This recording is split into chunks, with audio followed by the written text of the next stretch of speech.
بڑی خبر آپ کے ساتھ شیئر کر رہے ہیں۔ کراچی میں عید الفطر کی تعطیلات کے دوران گیس کی فراہمی بحال رکھی جائے گی یا پھر نہیں، سوئی سدرن گیس کمپنی کی جانب سے اہم بیان جاری کر دیا گیا ہے۔ آپ کو بتائیں کراچی میں رمضان المبارک کے دوران شہری گیس کی عدم دستیابی، لو پریشر اور غیر اعلانیہ لوڈ شیڈنگ کی شکایات کرتے رہے۔ تاہم عید الفطر کے تینوں دن گیس کی فراہمی کس طرح سے بحال رکھی جائے گی، سوئی سدرن گیس کمپنی نے شیڈیول جاری کر دیا ہے، جبکہ کس دن گیس کی فراہمی کو کس وقت بند کیا جائے گا، یہ تفصیلات بھی سامنے آ گئی ہیں، آپ کے ساتھ شیئر کر رہے ہیں۔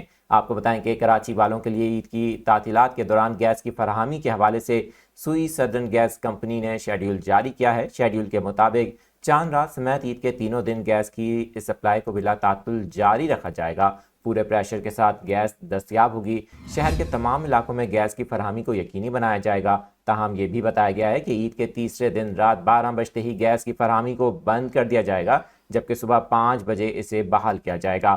آپ کو بتائیں کہ ایس ایس جی سی کی جانب سے جاری کردہ نئے شیڈیول کے مطابق تمام گیس والز کو مقررہ وقت کے لیے مکمل پریشر کے ساتھ کھول دیا جائے گا تاکہ صارفین کو کسی قسم کی مشکلات کا سامنا نہ کرنا پڑے۔ آپ کو بتائیں کہ رمضان المبارک کے اندر کراچی میں غیر اعلانیہ گیس کی لوڈ شیڈنگ کی وجہ سے شہری سحر و رفتار میں شدید مشکلات کا سامنا کرتے رہے۔